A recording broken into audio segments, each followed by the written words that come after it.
श्री स्वामी समर्थ. श्री स्वामी समर्थ. नमस्कार मैत्रिणींनो, श्री स्वामी समर्थ. तुमच्या सर्वांचे आपल्या चॅनलमध्ये खूप खूप स्वागत आहे. तुमच्या सर्वांच्या सर्व चांगल्या मनोकामना पूर्ण होत हीच मी महाराजांच्या चरणी प्रार्थना करते आणि आजच्या आपल्या नवीन व्हिडिओला सुरुवात करते.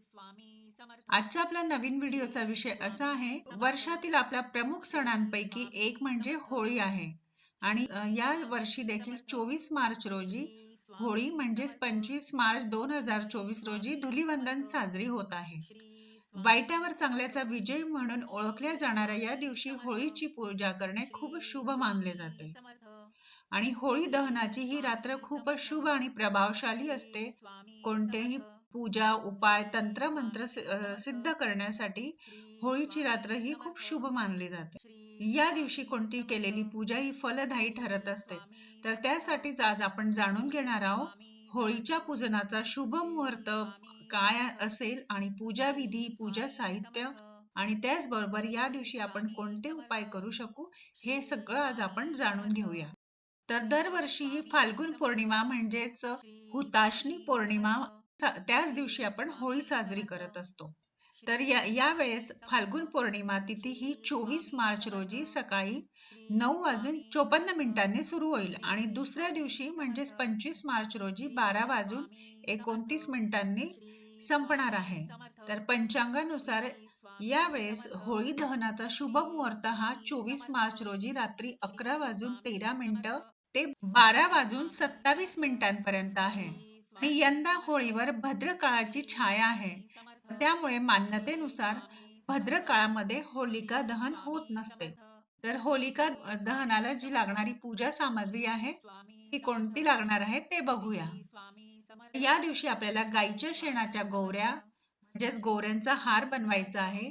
रोळी, लाल धागा, कच्चा कापूस, गुलाल, हळद, कुंकू, अक्षता, अबीर, धूप, दिवा, तूप, फुले, बतासे, गहू, उडीद, मूग, हरभरा, जव आणि तांदूळ, त्याचबरोबर मसूर असे 7 प्रकारचे धान्य, पाण्याचा कलश आणि काही गोड पदार्थ घ्यायचा आहे किंवा पूर्णावरणाचा नैवेद्य बनवायचा आहे आणि गूळ, नारळ इत्यादी.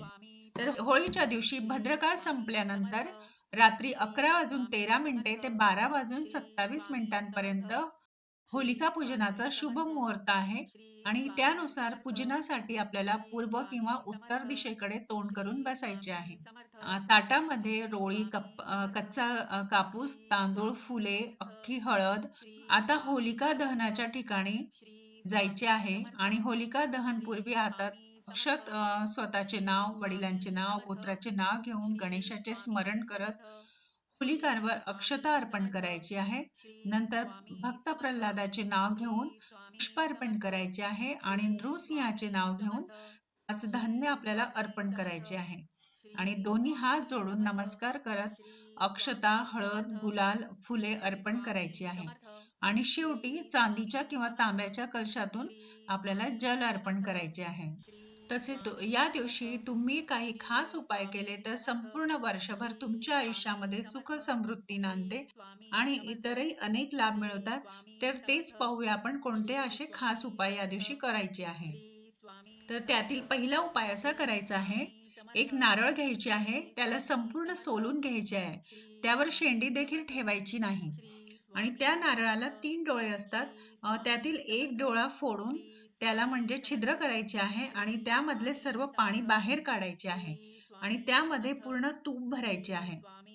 तूप नारळामध्ये पूर्ण भरल्यानंतर एका कोऱ्या कागदावर आपल्या ज्या काही अडचणी असतील त्या सगळ्या त्यावर लिहायच्या आहे आणि त्या नारळावर ती चिठ्ठी धरायची आहे आणि लाल किंवा काळ्या धाग्याने नारळाला पूर्णपणे गुंडाळून घ्यायचे आहे. नारळ हा कुठेही दिसू द्यायचा नाही. अशा प्रकारे नारळ होळीत विसर्जन करायचे आहे आणि नारळ विसर्जन करत असताना आपल्याला मनोमन अग्निदेवतेला प्रार्थना करायची आहे. त्यानंतर आपल्याला होळीच्या दिवशी सकाळी उठल्या उठल्या आपल्या मुख्य प्रवेशद्वारावर थोडे गुलाल टाकायचे आहे आणि तिथे एक दिवा आपल्याला ठेवायचा आहे. हात मोहरीच्या तेलाचा दिवा लावायचा आहे. त्यानंतर आपल्याला संध्याकाळी एका विड्याच्या पानावर तुपात भिजवलेल्या 2 लवंगा आणि 1 बतासा ठेवायचा आहे. त्यानंतर हे सर्व आपल्याला होळीमध्ये दहन करायचे आहे. या उपायामुळे घरामध्ये कायम सुख समृद्धी राहते आणि होळीच्या रात्री देखील आपल्याला मोहरीच्या तेलाचा चौमुखी दिवा आपल्याला घराच्या मुख्य प्रवेशद्वारावर बाहेरच्या बाजूला लावायचा आहे आणि पूजा करायची आहे. आणि त्यानंतर आपल्याला लक्ष्मीनारायणाला सुख समृद्धीसाठी प्रार्थना करायची आहे. या उपायामुळे धनहानी थांबत असते. त्यानंतरचा उपाय असा आहे, जर तुमचे पैसे कोणाकडे फसले असतील तर 11 गोमती चक्र हातात घेऊन पेटत्या होळीला 11 प्रदक्षिणा घालायच्या आहे. नंतर एका पांढऱ्या कागदावर रक्तचंदनाने ज्या व्यक्तीकडे आपले पैसे अडकले आहे त्याचे नाव लिहा आणि त्या कागदावर 11 गोमती चक्र ठेवून पुडी बांधायची आहे आणि कुठेही एक खड्डा खणून त्याला गाडून टाकायचे आहे. तुमचे अडकलेले पैसे मिळण्याचे मार्ग मोकळा होईल. आणि जर व्यापार किंवा नोकरीमध्ये आपल्याला प्रमोशन हवं असेल, वृद्धी पाहिजे असेल, तर 21 गोमती चक्र होळीच्या रात्री आपल्याला शिवलिंगावर अर्पण करायचे आहे. यामुळे खूप नक्की फायदा होतो. हा खूप अनुभव सिद्ध उपाय आहे.